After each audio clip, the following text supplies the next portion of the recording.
요한 3서 1장 9절에서 12절까지 말씀을 우리 한 절씩 교독합니다. 제가 먼저 9절 읽겠습니다.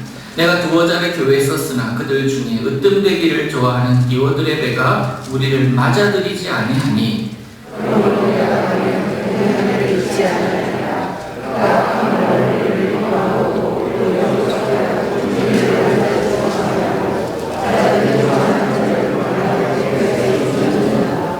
사랑하는 자여 악한 것을 본받지 말고 선한 것을 본받으라. 선을 행하는 자는 하나님께 속하고 악을 행하는 자는 하나님을 배우지 못하였느니라.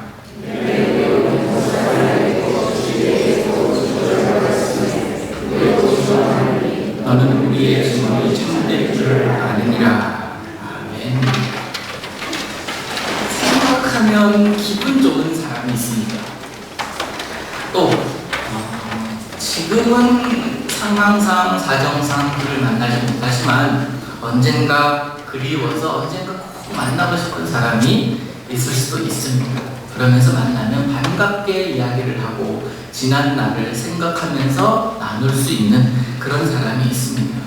지난주에 나누었듯이 요한에게 있어서는 가이오가 그런 사람이었을 것인데 오늘은 그런 가이오와는 정반대의 사람, 제목에서 알 수 있듯이 해를 끼치는 자, 본받지 말아야 할 자, 디오드레베에 대해서 좀 나누려고 하는데 그가 어떤 사람인지를 함께 보면서 교회에도 이런 자가 있구나, 또 교회에서 이런 자를 본받지 말아야 되겠구나, 우리 교회의 모습, 우리 교회 나의 모습을 한번 돌아보는 그런 시간을 갖고자 합니다. 10절을 먼저 같이 다시 한 번 더 읽도록 하겠습니다.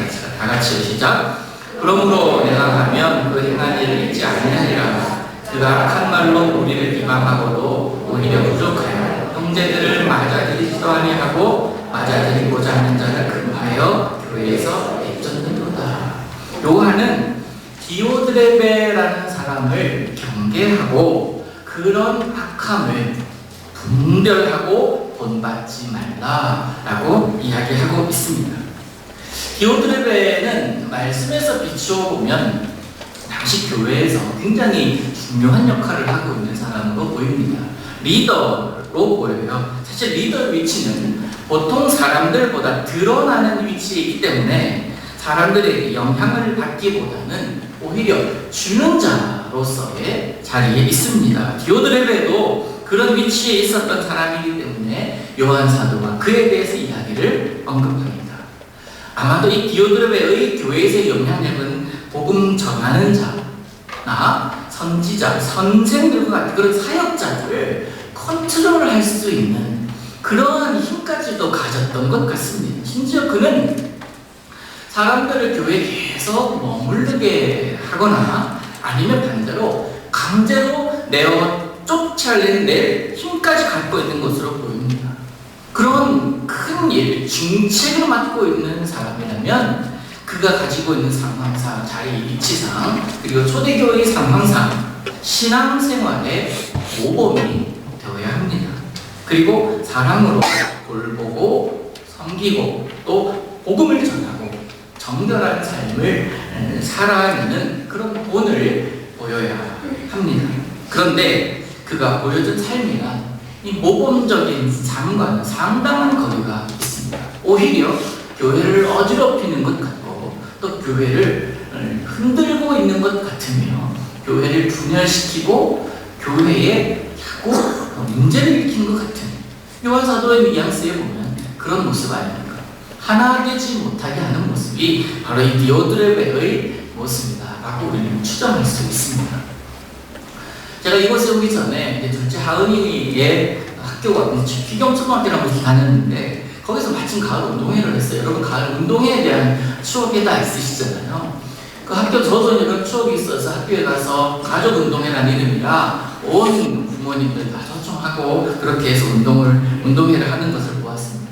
저는 뭐 일찍부터는 참여 못하고 점심 낮을쯤 돼서 그때부터 그 오후까지 같이 있었는데 점심을 먹은 직후에 첫 번째 경기가 5, 6학년 줄다리기 경기였어요. 줄다리기 경기 재밌잖아요. 또 아이들이 확 당기는 거 보면 얼마나 재밌습니까? 이게 아이들만 당기는 게 아니라 부모님들 옆에서 막 도와줘요. 그리고 좀 덩치가 있는 부모님들, 아버지들에게는 학교 측이요, 청군, 백군 기를 나눠줍니다. 그러면서 깃발 흔들으라고, 영차 해주라고, 그러면서 응원하라고 줍니다. 심판이 후각을 불면 야, 진짜 땡기잖아요. 그런데 여러분 생각해보세요. 가장 그 줄다리기 할 때 가장 중요한 사람은 어느 쪽에 있는 사람입니까? 줄다리기 할 때 가장 중요한 사람. 앞쪽에 있는 사람이에요? 뒤쪽에 있는 사람이에요? 아니에요. 둘 다 아니에요. 둘 다 아니라 옆에 있는 사람이에요.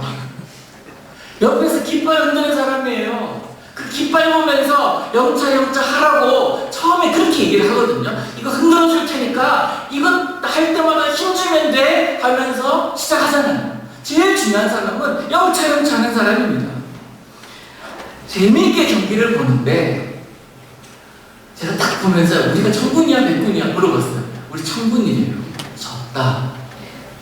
보니까 청군 깃발 흔들고 있는 아저씨들이요, 제일 각각 흔들어요.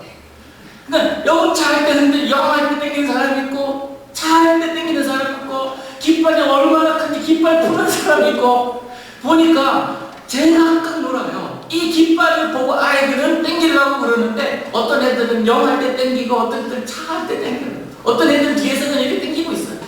어떤 애들은 뒤에서는 놀고 있어요. 지를 수밖에 없죠. 깃발 든 아빠들이 경기에 관계없이 깃발만 흔들어대요. 질 수밖에요. 여러분, 이건 아주 작은 예입니다. 아주 작은 경기입니다. 그 경기의 리더는 깃발 든 사람이에요. 힘을 하나로 모으지 못해서 앞에서부터 뒤에까지 웨이브를 만들어 밀려갈 수밖에, 단계지 못할 수밖에 없죠. 여러분, 교회도 마찬가지입니다. 이 시대의 교회가 웨이브를 타고 있어요.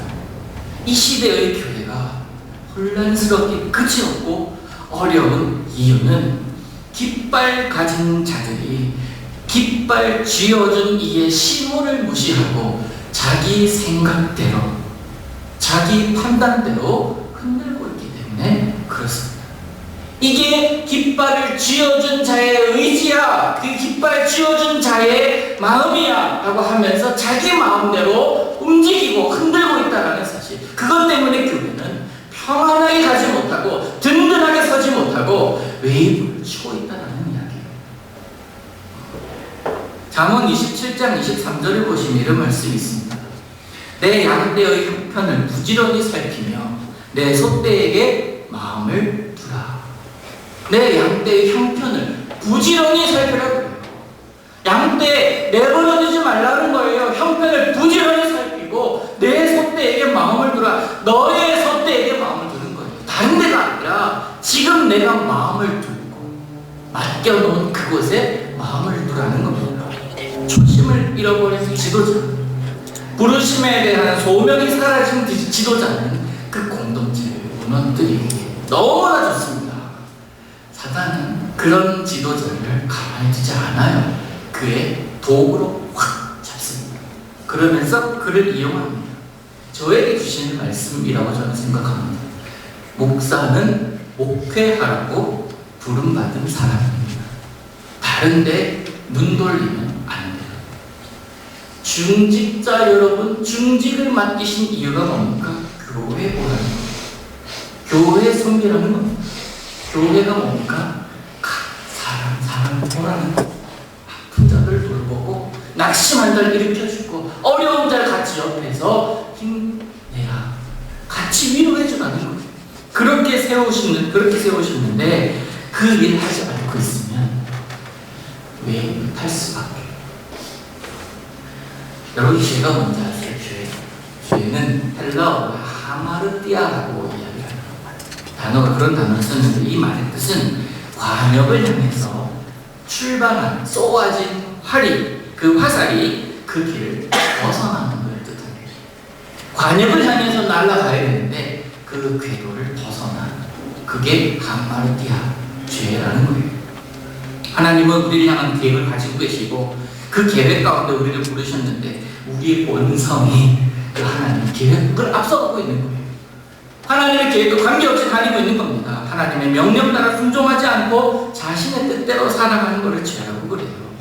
오늘 그가 한 악한 행실, 이 디오드레베가 한 악한 행실이 뭡니까? 사람을 죽이기로 했어요. 강도짓을 왜 본받지 말아야 할 사람으로 제가 여러분에게 소개할까요? 첫 번째, 디오드레베는 교회 안에서 으뜸되기를 좋아한 자였다라고 9절에서 이야기하고 있습니다.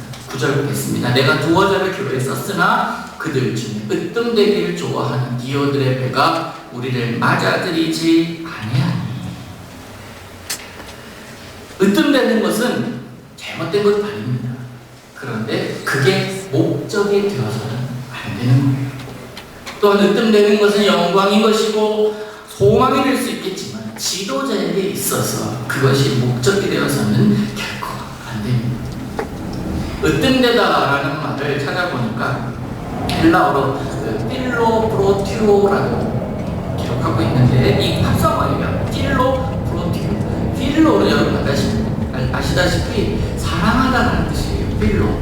사랑하다라는 뜻이고 프로티오라는 뜻은요. 첫 번째가 되다라는 첫 번째라는 뜻입니다. 그러니까 사랑 첫 번째라는 게 무슨 뜻일까요? 으뜸되다라는 말. 헬라어에서 으뜸되다라는 필로프로티오라는 말은요. 으뜸되려면 첫 번째로 해야 될 것, 첫째가 되려면 첫 번째로 먼저 해야 될 것이 있는데 그게 사랑이 바탕이 되어야 된다는 뜻입니다. 사랑이 바탕이 되지 않은 으뜸은 독재가 돼요. 자기 마음대로 휘두르는 칼을 가지게 된다는 겁니다. 헬라어에서 필로프로티오라는 단어는 으뜸되다, 첫 번째가 된다는 이 말은요, 사랑 없으면 큰일 나는 단어예요. 지금 이 사도 요한이 으뜸되기를 좋아하는, 이 사랑 없이 살아가는 이 디오드레베, 그에게 가지고 있는, 그가 가지는 칼, 위험하다라는 거예요. 지금 그것을 사도 요한이 지금 얘기를 하고 있는 겁니다. 어떤 모임에서든 으뜸되고자 하면 사람이 전제되어야 된다, 깔려야 된다는 이야기입니다. 이 디오드레베의 모습은 하지만 사람들이 자신을 교회 안에서 가장 중요한 지도자로 인정받고 싶어하는 모습이지만 한편으로는 그 마음은 어떤 마음이냐? 내가 모든 것을 가지고 있음을 알아요. 이거예요. 그래서 먼저 다른 사람 찾기 전에 자신을 찾기를 원하고 어떤 모임이나 어떤 토의가 자신의 뜻에 관철되면 좋은 모임이다. 라는 그런 의미를 가지고 있는 겁니다. 물론 그가 얼마나 그 자리에 오기까지 교회를 섬겼겠습니까? 많은 헌신이 있었을 것이고 또 많은 시간도 투자했고 또 필요하다면 기꺼이 자기 주머니도 털어 내어놓았을 것입니다. 그의 충성심과 교회를 사랑하는 마음이 성도들의 눈에 보여졌을 겁니다. 그러나 지금의 모습은 그 모습과 다르다는 거예요. 지도자의 반열에 오른 이후에 으뜸되고자 하는 그 본성, 그것을 좋아하는 그 본성이 드러나기 시작합니다. 여러분, 권위는 자기가 세우는 건 아니에요. 자기가 하는 행동, 그의 격에 맞는 행위가 주어졌을 때에 세워지는 것이 권위입니다. 여러분, 우리가 기억할 것은요, 그래서 주님께서 우리에게 하신 말씀을 기억을 해야 돼요. 주님 우리에게 교회에서 으뜸되는 자가 되기를 노력하라고 한 번도 가르치지 않으셨습니다. 언제나 뭐라고 말씀하세요? 높고자 하는 자는 낮아져라. 우리 예수님요, 당시 지도자였던 이 서기관들과 내제사장들, 바리새인들에게 눈에 가시였잖아요. 그들 만나기만 하면 혼나고 대화하거나 예수님을 곤란한 질문하게 하면은 오히려 자기들이 더 곤란해지는 그런 상황. 둘만의 관계가 아니라 그런 모습을 사람들이 많이 보았기 때문에 예수님이 눈에 가시였을 겁니다. 제사장복을 입고 서기관복을 입고 사람들 사이를 다니면서 위에서 아래로 눈 깔아가면서 다른 사람들, 아래 사람들을 훈계하며 그렇게 율법을 가르치면서 자신의 의로움을 드러내는 그런 자들에게 언제나 한결같이 예수님은 혼내셨습니다. 너희가 지도자라고 천만의 말씀이야. 너희가 어떻게 그렇게 지도자의 권위를 가졌는데 이 이 외식하는 자들아, 그런 칭함받기를 즐거워하지 마라. 너희가 가르치려면 사랑 먼저 니네가 알기를 원한다. 사랑으로 가르치고 사랑으로 지적하라는 겁니다. 그러면서 하신 말씀이 뭐냐면 마태복음 23장 12절의 말씀이에요. 보시면 누구든지 자기를 높이는 자는 낮아지고 자기를 낮추는 자는 높아질 거다. 누구든지 우리 주님은 교회 내에서 높아지고자 하는 자들을 그들에게 결코 단 한 번도 높아지게 만드신 선례가 없습니다. 한 번도 그런 적이 없어요. 두 번째, 디오드레베는요, 악한 말로써 사도들을 좀 비방합니다. 교회에서 쓸데없는 말을 일으켜요. 다툼을 일으킵니다. 이간질이에요. 서로 시기하고 다투고 심지어 연약한 성도들을요 소외시키고 내치는 경우도 있었습니다. 세상에서 방황하다가 교회에 들어와서 주님 품에 따스함을 경험을 하고 그 사랑으로 회복되어서 다시 내 삶의 자리로 나아가야 되는데 오히려 교회에 들어와서 상처받는 거예요. 교회에 들어와서 이 공동체가 사랑이 없는 공동체라고 어쩜 교회가 그럴 수 있냐고 하면서 오히려 더 떠나가는 일이 일어납니다. 요즘도 그런 사람들, 그런 교회들이 있어요. 저와 가까이 지내던 목사님 한 분이 서울의 한 교회의 담임 목사님으로 가셨습니다. 그 목사님이 그 교회를 가보니까 주보에 세 가족은 항상 있어요. 그 세 가족은 있는데 맞이할 공간이 없는 겁니다. 왜 세 가족실이 없습니까? 라고 물어보니까 그러면서 그 세 가족을 자꾸 목사님 그 목양실로 자꾸만 안내를 하더랍니다. 그래서 왜 그런가 했더니 교회 건물이 작진 않은데 근데 원래는 세 가족실이 있었대요. 그런데 그 목사님 이전의 목사님께서 그 시절에 이런 일이 있었다는 이야기를 들려주셨습니다. 그 얘기를 들으면서 너무 어이가 없었는데 그 얘기를 여러분들한테 해드릴게요. 세 가족이 왔어요. 나이가 80이 넘으신 원로 이제 은퇴하신 장로님이 한 분 계셨는데 세 가족이 오면 꼭 세 가족실에 들르셨다고 그래요. 그러면서 세 가족에 오신 분에게 꼭 물어봤답니다.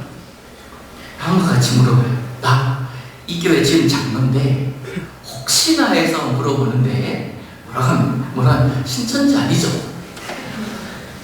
혹시나 해서 물어보면 신천지 아니죠? 물어보는 겁니다. 이 질문에 그래도 여러 가지 있을 거예요. 교회 몰래 들어와서 교회를 혼란하게 만들었던 신천지로 인해서 한국교회가 굉장히 피해를 많이 보던 그때였기 때문에 그렇습니다. 또 교회를 지으신 분이라고 자기를 소개하는 거 보니까 교회 사랑하는 마음의 특심입니다. 여러분, 이 은퇴하신 장로님의 확인 질문은요, 교회 생각에서 필요한 것입니다. 그런데 새로 온 분에 대한 배려는 빵이에요. 새로 오신 분에 대한 배려가 없는 질문입니다. 새로 오신 분의 입장에서는 의심받을 이유가 전혀 없습니다. 기분 상할 수도 있는 거예요. 다시 말해서 내 입장에서는 그게 당연하겠고 그게 옳지만 상대방 입장에서도 생각할 수 있어야 되는 것. 그게 배려입니다. 교회가 배려가 없으면 교회가 아니에요. 세가족뿐만 아니라 그 일이 계속 반복되니까 세가족 부원도 교회를 안 오더라는 거예요. 저분 복이 너무 많으시다고 안 오더랍니다. 이런 일이 반복이 됩니다. 전임 목사님께서 결단하셨는데 세가족을 없애버리죠. 세가족을 없애버리자. 그리고 그 세가족실을 뭘로 만들었냐면 그 분을 비롯한 그 장로님을 비롯한 여러 나이 드신 분들이 편안하게 주일 예배 끝나고 식사하시고 쉴 수 있는 공간으로 만들어 드렸대요. 잘한 겁니까? 못한 겁니까? 그래서 그 장로님들이 거기 다 모이고 은퇴하신 분들 다 모이면서 거기에서 이제 이야기꽃을 피우는데 새 가족들이 만약에 오잖아요. 그 새 가족들을 어디로? 목양실로 안내한 겁니다. 목사님과 사모님과 새 가족 부원과 새 가족 귀한분 앉아가지고 함께 차 마시면서 흠칭이 했다라는 사연이 있더랍니다. 그래서 본인도 새 가족실 없는 이유를 알고 잘못된 건 아니구나, 이거 없어야 맞구나 생각해서 새 가족실 만들지 않는 게. 여러분, 교회의 주인이 누굽니까? 교회의 주인은 교회 주인은 교회 건축을 위해서 땅 기증한 분 아닙니다. 제일 오래 교회 다니신 분도 아니에요. 헌금 제일 많이 하고 교회 모임에 빠지지도 않고 교회 제일 자주 나오는 분도 결코 아닙니다. 만약에 교회 제일 자주 나오는 분이 주인이라면 우리 교회 주인이 누구예요? 우리 교회 주인은 안토니고예요. 대박이나요. 아니, 맞잖아요. 우리 교회 주인 그분들이에요. 그런 게 아니잖아요. 교회 주인이 누구냐고? 누구예요? 예수 그리스도예요. 예수 그리스도가 우리 교회 주인이심을 믿습니다. 이것 잊어버리면 모두가 다 우리 디오드레베예요. 이거 상실하면 그 교회는 그냥 사람들 집단이랍니다. 디오드레베밖에 우리는 안 돼요. 지난 주일 예배 이후에 여러분들이 우리 교회 내규 수정을 위해서 모였잖아요. 내규가 왜 있는 겁니까? 질서를 위한 거예요. 그리고 원칙을 세워서 엉뚱한 길로 가지 않게끔 가이드를 제시하는 거예요. 그 내규에 보면 우리 교회의 목적과 원리가 나옵니다. 여러분 다 읽어보셨죠? 그리고 수정하셨잖아요. 4조 4항에 뭐가 나오는지 아세요? 교회의 머리는 예수 그리스도이시기에 본 교회의 모든 사역은 예수 그리스도의 십자가 정신을 따른다. 이게 우리 교회가 세워진 또 존재하는 이유인 줄로 믿습니다. 다른 말로 얘기하면 뭡니까? 사역 가운데 예수 그리스도의 십자가 정신 없이 하는 사역은 뭐예요? 우리 교회 아닌 거예요. 다시 말해서 예수 그리스도가 우리 교회의 머리이시기 때문에 그 가치를 기억하면서 모든 사역을 감당해야 된다는 그 말입니다. 머리의 지시를 따라서 손이 맡은 일을 하는 것이고 발이 머리의 지시를 따라서 걷는 거예요. 머리가 지시하는 것을 손이 순종하지 않으면 문제가 있는 거 아닙니까? 교회는 주님께서 세우셨습니다. 우리 주님께서 사람들을 세우셨습니다. 세움받은 자는 맡은 일을 함으로 주님을 기뻐하시게 해야 합니다. 그런데 디오드레베는 악한 말뿐 아니라 형제들을 맞아들이기는커녕 그렇게 대접하는 자들을 금하며 교회에서 내쫓고 있는 거예요. 얼마나 악합니까? 여러분 그 안에 하나님이 있는 사람과 그렇지 않는 사람의 가장 큰 차이점이 뭘까요? 그의 말에 행동에 사랑이 있는지. 여러분 기억하세요. 교회는 일하는 것 아닙니다. 교회는 사랑하는 곳입니다. 교회에서 일하지 마세요. 일하러 교회 오지 마세요. 예수님께서도 이 땅에 오신 이유가 일하러 온 것 아니라 사랑 보여주러 오셨습니다. 제가 가르친 청년 하나가요, 언젠가 저한테 하소연합니다. 주일이 너무 힘들대요. 그 청년의 주일 이거를 가만히 들어보니 이렇습니다. 주일학교 교사예요. 8시 반에 와서 교사 모임입니다. 9시부터 주일학교 예배를 드려요. 11시에 주일 예배 드립니다. 밥 먹고 1시 10분에 청년 예배 드려요. 청년 예배 후에는 셀 모임 인도합니다. 4시에 끝나면 4시에 셀 리더들 모임하고 기도회 합니다. 끝나면 6시. 지칠만 해요. 우리 중에도 그렇게 하신 분이 계셔요. 지칠만 합니다. 그러면서 피곤하네요. 피곤할만 해요. 그러면서 뭐라고 하냐면, 목사님, 안식일이 아닌 것 같아요. 그거 얘기해요. 안식일인데 안식일 아닌 것 같다랍니다. 여러분, 안식일을 기억하여 거룩하게 지키라는 말의 뜻은 교회에서 어디에서든 아무 일도 하지 않고 쉬라는 게 아니에요. 안식일을 기억하여 거룩하게 쉬라는 말 아니에요. 안식일을 기억하여 거룩하게 행하라, 지키라는 이야기, 아버지 계신 이 거룩한 전에서 아버지 품에서 그 사람 알고 있는 그 사랑받은 너가 너한테 맡겨진 일, 너에게 주어진 일을 즐거움으로 감사함으로 감당하라는 겁니다. 피곤해도 감당할 수 있는 이유, 어려워도 감당할 수 있는 왜 그래요? 내가 사랑이 있기 때문에, 사랑받은 나의 모습이기 때문에 그 사랑의 표현을 여기서 하는 거예요. 여러분, 예수님이 나를 사랑하는 게 느껴지니까 할 수밖에 없는 거예요. 예수님께서 나를 너무나 사랑하신다는 것을 아니까 그럴 수가 있는 거 아닙니까? 그러니까 제가 여러분에게 당부하고 싶은 것은요, 하나님의 사랑이 느껴지기 전에, 하나님이 있다고 믿어지기 전에 그 하나님이 지금도 살아계셔서 나를 여전히 사랑하고 계신다는 사실이 가슴으로 다가오기 전에 가급적 사역하지 마세요. 무슨 말입니까? 내가 그 사랑으로, 감격함으로 감사 표현하는 겁니다. 사역하는 겁니다. 그것 없이 일하다 보면 지치게 돼 있어요. 누가 알아주지 않는다 하면서 낭망합니다. 실망합니다. 교회에 대해서 불평하게 되어 있어요. 사역은, 일은 예수 그리스도의 피 묻은 십자가에 대한 사랑에 대한 감사의 표현인 거예요. 같은 일도 은혜에 대한 감사함으로 하는 사람과 억지로 하는 사람, 마음 자체가 다르잖아요. 그래서 여러분 날마다 하나님과의 관계를 점검하셔야 됩니다. 변질되지 않는 온전한 믿음, 그 믿음으로 하나님께서 여러분들에게 맡겨주신 것들을 그 자리에 서서 감당하시기를 축복합니다. 사랑이 무엇인지 모르는 사람은 어떻게 사랑합니까? 사랑받지 알아보지 못한 사람은 어떻게 사랑을 표현합니까? 하나님의 사랑 없이 사회의 현장에 뛰어들거나 공동체의 리더가 되고 중직의 자리에 서면 힘들어지는 게 당연합니다. 그래서 사랑이 먼저입니다. 사역이나 일보다 하나님을 만남, 그 일이 우선이기에 그것이 식어졌다, 그것이 느껴지지 않는다, 그럴 때 모든 것을 차지하고서라도 하나님 만나기를 했어야 됩니다. 여러분, 제가 이 사진을 되게 좋아하는데, 이 사진 보시면 이 주인공이 누군지 몰라요.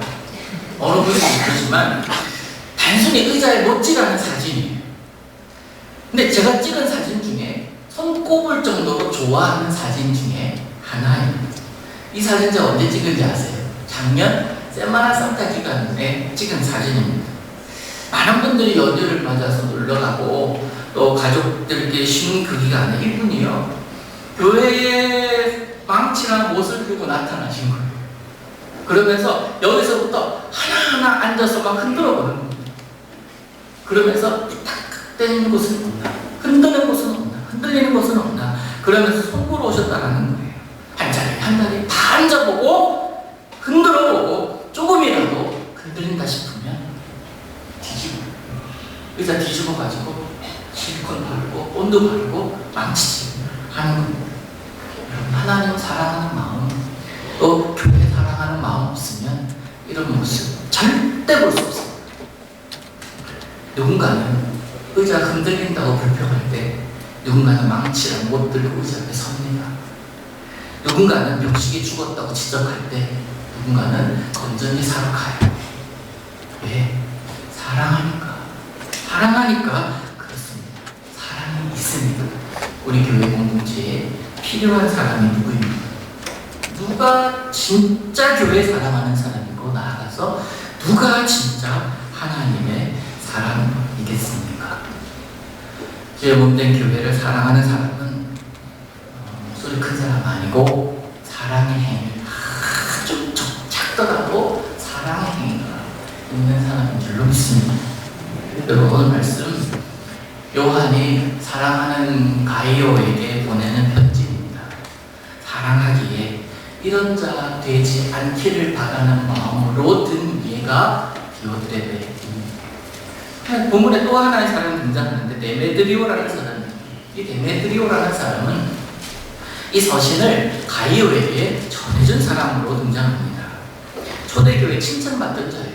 이 사람도 사도 요한에 인정받는 사람입니다. 사랑하는 여러분 주변에 있는 자들로부터 본받고 계십니까? 여러분 주변에 있는 사람들로부터 저는 참 사랑은 많은 사람이야 라고 인정받고 계시니까, 다른 것 다 내려놓고서라도 세상 본받지 말자, 또 악한 본받지 말자. 그럼 뭘 본받아야 돼요? 오직 주님 마음만 본받는 자 되시기를 원합니다. 우리 주님 사랑 안에서 서로가 서로에게 본받는 자가 되어주십시다. 그래서 하나님께 덕실에 사랑하는 자들, 그런 인정받으며 살아가시는 저와 여러분 될 수 있기를 우리 주님의 이름으로